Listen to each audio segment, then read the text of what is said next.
নমস্কাৰ প্ৰিয় দৰ্শক, আপোনালোকে চাই আছে স্পৰ্টছ সাগা আসাম। ভাৰতীয় বক্সাৰ তথা অসম সন্তান লভলীনা বৰগোহাঁয়ে আজি বুধবাৰে অনুষ্ঠিত হোৱা পেৰিছ অলিম্পিকৰ মহিলাৰ 75 কিলোগ্ৰাম ৰাউণ্ডত নৰৱেৰ প্ৰতিদ্বন্দ্বী সুনিবা হফষ্টেডক পৰাস্ত কৰি কোৱাৰ্টাৰ ফাইনেলত প্ৰৱেশ কৰিছে।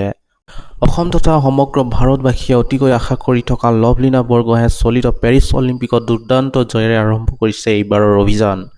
লভলীনাই প্ৰতিযোগিতাখনত 5-0 ব্যৱধানত পৰাস্ত কৰে নৰৱেৰ প্ৰতিদ্বন্দ্বী সুনিতা হফষ্টেডক। লভলীনা বৰগোহাঁয়ে এতিয়া পদক অৰ্জনৰ পৰা মাত্ৰ এটা জয় দূৰত আছে। যোৱাবাৰৰ টকিঅ' অলিম্পিকৰ 69 কেজি শাখাত ব্ৰঞ্জৰ পদক বিজয়ী লভলীনা বৰগোহাঁয়ে প্ৰভাৱশালী প্ৰদৰ্শনেৰে একেৰাহে দ্বিতীয়টো অলিম্পিক পদক যাতে জয় কৰক তাৰে কামনা দেশবাসীৰ।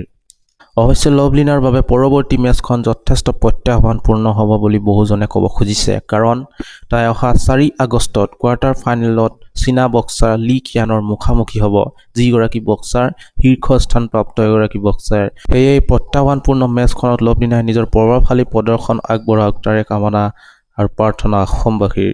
ইফালে ভাৰতীয় শ্বুটাৰ স্বপ্নীল কুশালে আজি 50 মিটাৰ ৰাইফল 3 পজিশ্যনৰ বাবে কোৱালিফাইড হৈছে। তেওঁ কোৱালিফাইং ৰাউণ্ডত 7ম স্থান লাভ কৰিবলৈ সক্ষম হয়। ইফালে ভাৰতীয় বেডমিণ্টনৰ হেভি ৱেইট PV সিন্ধু ব্যক্তিগত শাখাত প্ৰি কোৱাৰ্টাৰ ফাইনেলত প্ৰৱেশ কৰাৰ বিপৰীতে সমান্তৰালকৈ পুৰুষৰ বেডমিণ্টনতো প্ৰি কোৱাৰ্টাৰ ফাইনেলত প্ৰৱেশ কৰিছে লক্ষ্য সেনে। শীৰ্ষস্থানৰ ভাৰতীয় আছাৰ দীপিকা কুমাৰীয়ে একেৰাহে জয় সাব্যস্ত কৰি আজি প্ৰি কোৱাৰ্টাৰ ফাইনেলত প্ৰৱেশ কৰিছে পেৰিছ অলিম্পিকত। প্ৰিয় দৰ্শক, চেনেলটো আৰু ভিডিঅ'টো কেনে পাইছে? ভাল পালে লাইক কৰিব, শ্বেয়াৰ কৰিব। ধন্যবাদ।